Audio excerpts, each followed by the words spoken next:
Hi everybody, Carla Morrow here with another episode of Tea Time with Dragons. Today's episode is brought to you by Apple Barrel Tea Company. They're a local tea maker in the New Mexico area.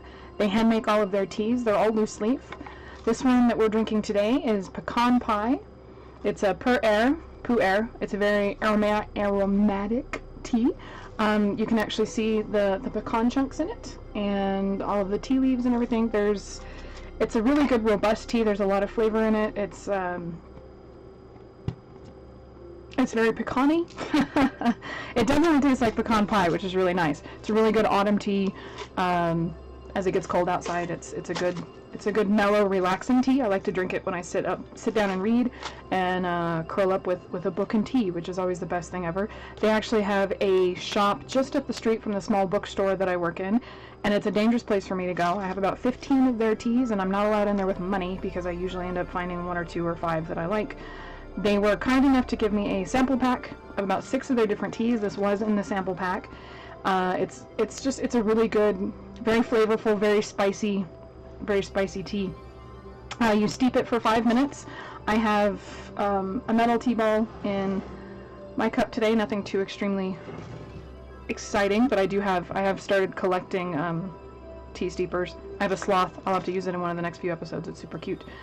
But yeah, so that's what we're drinking today, and it's a little cold already. I have been playing with my video equipment for too long.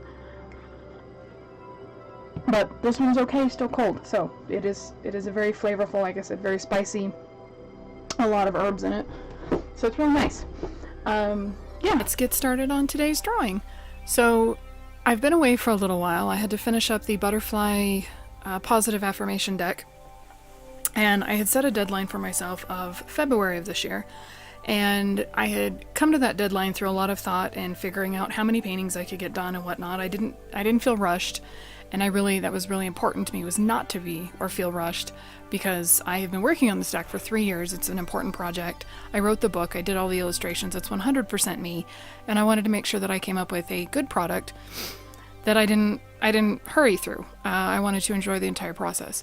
So what ended up happening, though, is life got in the way, and between Christmas and some travel and shows and things like that, I did end up having to rush and cram at the end. I don't feel like I skimped on any of the drawings, but I did have to cram a lot in. I was painting like for 12-hour days, 13-hour days there, pretty much from January through the end of February when I finished the actual deck. I was getting several paintings done a week. It was awesome. My input, or output rate was ginormous, and it was amazing, and I loved it. But I did have to squash the deadline, and a lot of other things fell by the wayside. The Tea Time for Dragons is something that I do want to resurrect again. I enjoy doing it. I love sharing the drawing process. I love doing the little sketches, and ink sketches are going to become more important in the continuation of the Butterfly Positive Affirmation deck, as I have decided to do a completely illustrated Language of Flowers dictionary. Most of the dictionaries were written in the 1800s, 1850s to early 1900s. There are several out there on the internet now, and they are all copyright free because they've been written so early that they're out of copyright. So basically, copyright lasts for, I believe it's something like 75 years around there, and all these are written before that period, so they enter into public domain, which means that anybody can pretty much use them. I found an edition that I like. It's got the dictionary, so you look it up like you would use a regular dictionary. So you would look, A, B, C, D.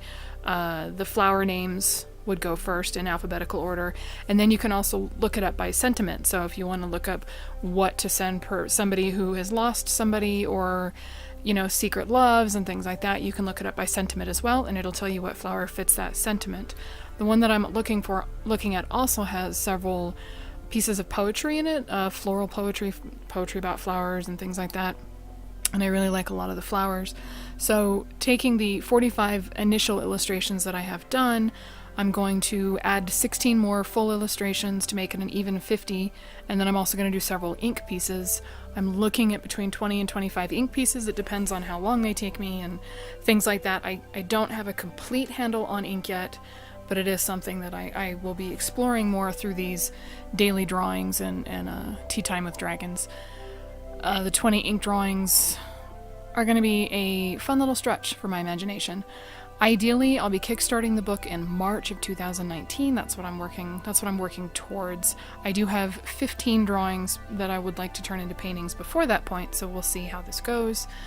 But it's a goal that I really am very, very excited about. In fact, when I first had the idea, I was sitting at home and the aha moment happened. I had already decided that I wanted to do an art book encompassing the floral dragons, butterflies that I've already done, but for some reason the entire idea of actually doing an illustrated Language of Flowers book didn't come into my head. But when it did, I literally burst into tears because I was so excited and so just energized by the idea, and I am currently in obsessing mode. I'm thinking about it pretty much every day.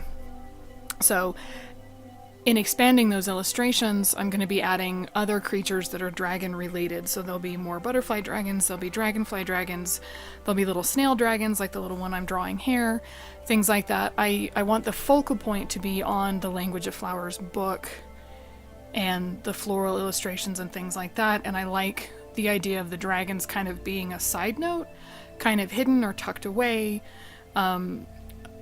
From as far back as I can remember when I started doing dragons, I liked the idea that dragons were among us, we just never saw them, so they were kind of hiding in plain sight.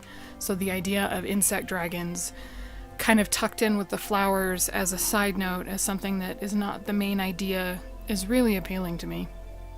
And I also think that the book will apply, or will a wider audience may enjoy it, other than just, dragon and fantasy lovers.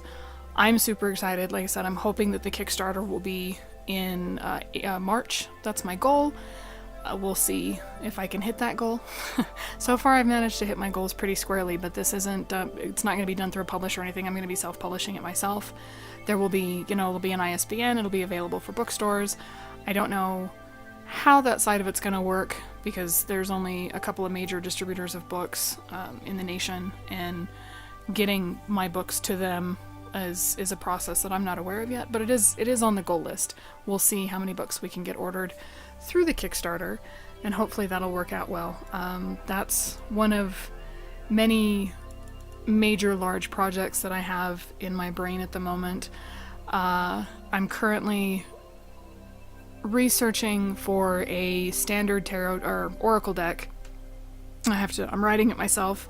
Oracle is a lot more open to interpretation than tarot is, so there's a lot more that can be done with it, and I have a wider range of ideas and concepts. The one that I'm working on now, research-wise, will kind of be based on the hero's journey, an oracle deck, taking through the hero's journey. I do also plan on doing a tarot deck, and I would also like to do a baby dragon tarot deck. I think in one of the next few videos I will be discussing the difference between tarot and oracle. I had several questions about this weekend, this past weekend at the Norman, Oklahoma Ren Fair, because I do have a dragon oracle that I did through Hay House.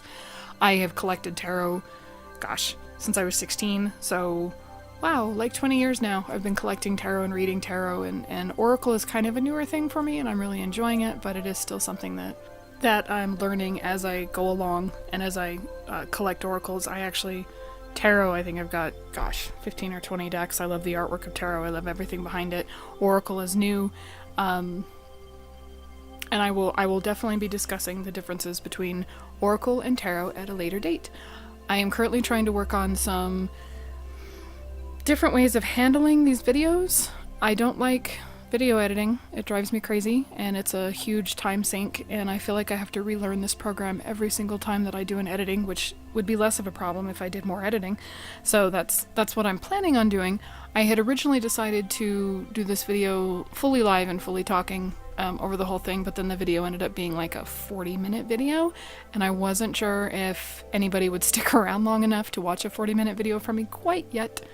Hopefully that'll be something that evolves into the future, but I'm still deciding on how I'm going to do this. I don't really want to do like a live stream thing because of the whole concept and idea.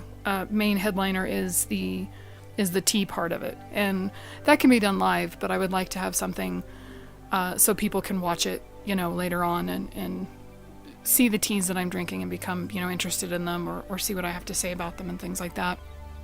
So I'm still working on the format. I'm going to try to do as little editing as possible, which means you guys get to deal with all my ums and fumblings and things like that. I don't quite talk very well. I don't talk good. I, I am an introverted artist, and there are still these hurdles that I'm trying to get over. So the videos will be changing quite a bit over the oncoming weeks, but I do hope to at least produce one video a week, if not a couple videos a week. The daily drawing thing, the daily warm-up, is something that will be happening more regularly. And if you're interested in seeing that, you can see it on my website at DragonLadyArt.com or my Patreon at Patreon/DragonLadyArt. Instagram/DragonLadyArt. Pretty much if you Google DragonLadyArt, it's all me. But if you do that, DragonLadyArt.com, that's the central hub for all of the social media that I'm on and everything else that I do. So hopefully you guys will enjoy, you guys enjoyed the snail that I worked on today, little snail dragon. And we will see you guys soon. Have a great day. Bye.